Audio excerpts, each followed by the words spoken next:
to my right we have a former member of Black Sabbath, which makes our Black Sabbath tribute band just a little bit more special.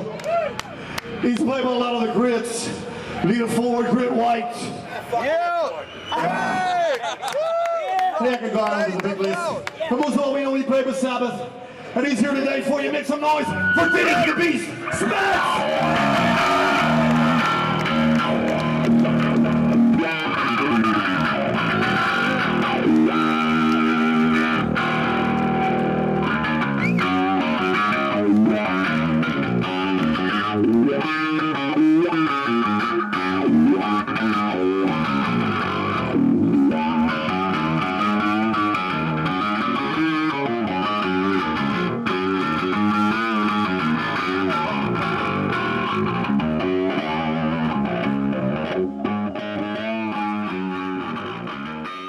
Dave the Beast Spitz at Rock and Roll Ribs. Dave currently with War Pigs, and he was the ex-bassist of Black Sabbath, the legendary Black Sabbath. Dave, how does it feel to be part of one of the most legendary rock bands in rock and roll history? Oh, my years with Sabbath are savored memories. They invented heavy metal. Tony Iommi basically invented heavy metal, and Geezer and the gang, and it's been a great thing for me, even though I was only in the band like 2-3 years. People know me from that, and they appreciate the 2 records I did with Sabbath, and it's still ongoing to this day. We have a War Pigs band, which is a very authentic tribute to Sabbath, and we did one show. It's a little different because it's outside with the sun, so it's a little different than a Sabbath War Pig show with lights and smoke, because we do it very authentic. But it's a special occasion because Iron Maiden's in town, and as you can see, we got a lot of nice people, and a lot of good rock and rollers and heavy metal. When you left the band, did you feel like you had some unfinished business with them? You got to be more specific. Did you feel like you wish that you could do more, and that you were looking forward to doing some things with the band? Well, sure. There was a lot. I'm not going to go into all the things that happened because those are pretty long stories, but it was a great time in my life, and I know Tony Iommi also enjoyed me playing with him when Geezer wasn't able to do it. I have a lot of good memories with that, and people know about it. Is it unfinished business? Sure, I'd love to go back and play with them. Absolutely. The rock and roll lifestyle back then, did that contribute to what happened with the split, or? I'm not going to talk about any negative stuff, so don't even go there. But there really wasn't. I mean, there was some stuff with the manager they had at the time, but that's not something for an interview 20 years later.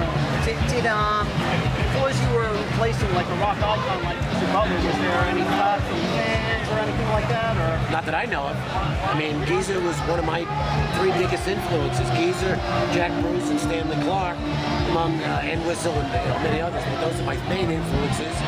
And I grew up listening to Sabbath since the first note of the first record, and I know everything Geezer has ever done. I play, that's my style. Certainly Ronnie James Dio had a big influence on what you do. Absolutely. Ronnie was a very close friend of mine. I'm still in mourning. I'm going to be in mourning for many years. I love Ronnie, and I hope he's in a better place. It's very sad what's happening. I was never in the band with Ronnie, but we used to rehearse next to each other in LA when I was in a band called Insomnia, and I helped Ronnie and Vinny obviously try out guitar players a couple of times. I've been backstage with Ronnie many times. In fact, when Heaven and Hell was down in South Florida about a year and a half ago, we spent about an hour or so backstage. It was the last time I really got to spend some time with Ronnie, and greatest heavy metal singer of all time. No one will ever come close. Do you feel differently about playing his songs now than you did before? Yeah, I had a pain in my heart when I was playing those songs tonight. And I hope he's in a better place and he's listening down and smiling. Here's one thing I'm wondering about. I don't know if you know or not, but when you came to Sabbath, Dave Donato had left. David Donato was never in Sabbath. He did some demos with them, and that's it. I don't even want to talk about it. The whole story is in Kerrang. I'm sure you read it. You're digging up some old stuff that nobody cares about.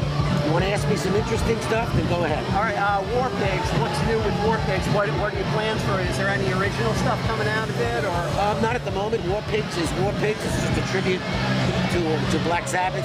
Like I said, in a very, very authentic way. This is a little different because it's an outdoor show. With the equipment that we use, usually when we play inside at a real show, We wear leather, we wear crosses. You know, Rick has like almost exact replicas of Iommi's guitars. It's very authentic. So right now, Rick has just been so busy with the restaurant here that we really haven't played that much. But War Pigs is still going strong, and you know, the idea behind War Pigs was to do an authentic Sabbath show, but to have some people pay some good money to see that show. And in this economy, it's been very difficult to book those kind of shows. So we haven't been playing that much. We don't play just little cheesy places. Well, it was absolutely an awesome show.